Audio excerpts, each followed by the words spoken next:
టాలీవుడ్లో సంక్రాంతి సీజన్ అనేది చాలా హాట్ కిక్లా మారిపోయింది. ఈ సీజన్లో సినిమాలు రిలీజ్ చేసేందుకు స్టార్ హీరోలే కాదు, సామాన్య అంటే చిన్న హీరోలు కూడా, యువ హీరోలు కూడా మంచి కంటెంట్ ఓరియంటెడ్ సినిమాలను తీసి ఈ సీజన్లో విడుదల చేస్తే మనకి మంచి ప్రమోషన్ వస్తుంది, సినిమా కూడా రీచ్ ఎక్కువ ఉంటుందనే ధోరణి అనేది ఇప్పుడు చాలా విపరీతంగా పెరిగిపోయింది. హనుమాన్ అనే సినిమా స్టార్ హీరోల సినిమాలతో పాటు విడుదలై కంటెంట్ను బేస్ చేసుకుని కేవలం ప్రమోషన్ కార్యక్రమాలను బేస్ చేసుకుని ఈ రెండు అంశాల మీద దృష్టి పెట్టి హనుమాన్ అనే సినిమా 250 కోట్ల వసూళ్లను సాధించడం. సో ఎంత పేరు వచ్చింది ఆ సినిమా తీసిన ప్రశాంత్ వర్మకి, నటించిన తేజ సజ్జాకి మనం చూసాం.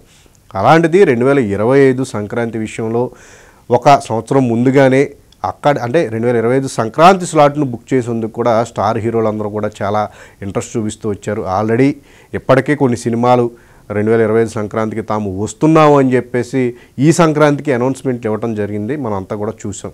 విశ్వంబర అనే సినిమా, చిరంజీవి నటిస్తున్న సినిమా, ఇది భారీ బడ్జెట్లో తెరకెక్కుతుంది. ఇప్పటికే కొంతమేర షూటింగ్ జరిగింది. అయితే చిరంజీవి ఈ సినిమా ఇంకా షూటింగ్ చేయాల్సి ఉంది. అయితే ప్రస్తుతం పద్మవిభూషణ్ అవార్డుకు ఎంపిక అయిన ఆయన ప్రస్తుతం దానికి సంబంధించి ఆ ఫ్యామిలీతో కలిసి అదే సినిమా ప్రముఖులందరూ కూడా వచ్చి ఆయన విష్ చేస్తూ ఉన్నారు. ఫిబ్రవరి 1 నుంచి పూర్తి స్థాయిలో ఈ సినిమాకు సంబంధించిన చిత్రీకరణలో ఆయన పాల్గొన్నారు. 15 రోజుల పాటు ఆయన ఈ సినిమా షూటింగ్ పాల్గొన్న తర్వాత తదుపరి ఆయన ఓవర్సీస్కి వెళ్ళి అక్కడ ఫారిన్ వెళ్ళి అక్కడ కొద్ది మేర షూటింగ్ చేయాల్సి ఉంది. దానికి సంబంధించిన సన్నాహాలంతా కూడా చేసుకుంటున్నారు. ఈ సినిమాను ఆల్రెడీ ఈ సంక్రాంతికే దీనికి సంబంధించిన పోస్టర్ ఆ టైటిల్ అనౌన్స్మెంట్ చేస్తూనే నెక్స్ట్ ఇయర్ సంక్రాంతి కలుద్దాం అని చెప్పేసి వాళ్ళకి అనౌన్స్మెంట్ ఇవ్వడం జరిగింది. అంటే పక్కాగా సంక్రాంతి బరిలో దిగాలి అని చెప్పేసి చిరంజీవి సిద్ధమైపోయారు. ఆయన షూటింగ్లో పాల్గొనాలి. సో దానికి సంబంధించి ఆయన చేయాల్సిందంతా కూడా ఆయన కంప్లీట్గా ప్లాన్ చేసుకోవడం జరిగింది. తాజాగా ఈ సంక్రాంతి హిట్ కొట్టిన నా స్వామి రంగా సినిమాతో నాగార్జున హిట్ కొట్టారు. నిజానికి 2 ఏళ్ల నుంచి ఆయన మంచి సక్సెస్ కోసం ఎదురు చూస్తున్నారు.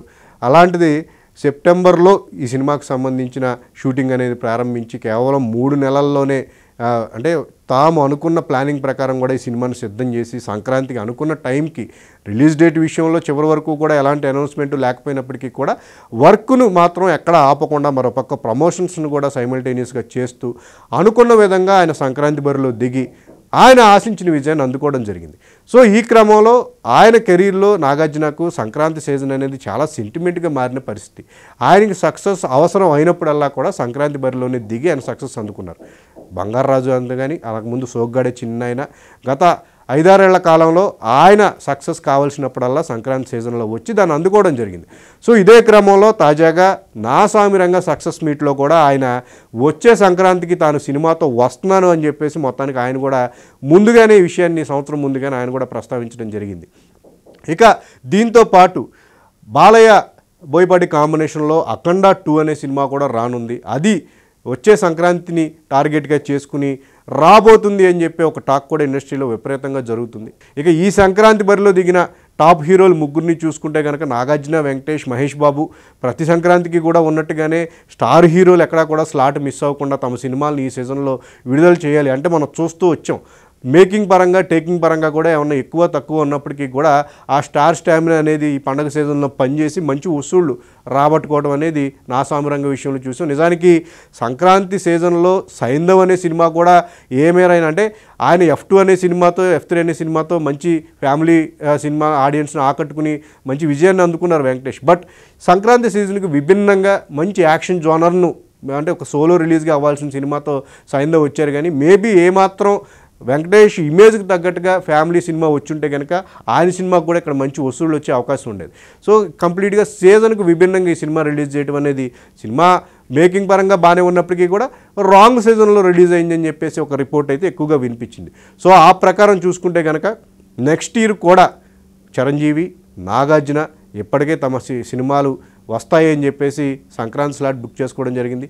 ఇదే క్రమంలో లేట్ అయినా కూడా అఖండ 2కి సంబంధించిన అనౌన్స్మెంట్ వస్తే మళ్ళీ స్టార్ హీరోల యొక్క మధ్య సినిమాల పోటీ అనేది వచ్చే సంక్రాంతికి కూడా చాలా ఇంట్రెస్టింగ్గా మారుతుంది. ఇక నుంచి కూడా ప్రతి ఏదైతే సినిమాల విడుదలకు కన్వీనియంట్గా ఉండే ఆ రిలీజ్ డేట్లన్నింటినీ కూడా ఛాంబర్ ప్రొడ్యూసర్ కౌన్సిల్ దృష్టి పెట్టి ఆ సినిమాల రిలీజుల విషయంలో ఏమైనా ఇబ్బందులు ఉంటే కనుక ఖచ్చితంగా ముందు నుంచి కూడా ఒక సమావేశాలను ఏర్పాటు చేసి సాల్వ్ దేశదిశంగా కూడా వాళ్ళందరూ కూడా ఒక కంప్లీట్ నిర్ణయాలను తీసుకొని ఉన్నారు. సో దీనికి సంబంధించి ఛాంబర్ కూడా కొన్ని అధికారిక ప్రకటనలు వాళ్ళు చేయాల్సిన మార్పులు చేర్పులు ఏంటనేవి మీడియాకు ముందుకు వచ్చి కూడా చెప్పే అవకాశం మనకు కనిపిస్తుంది.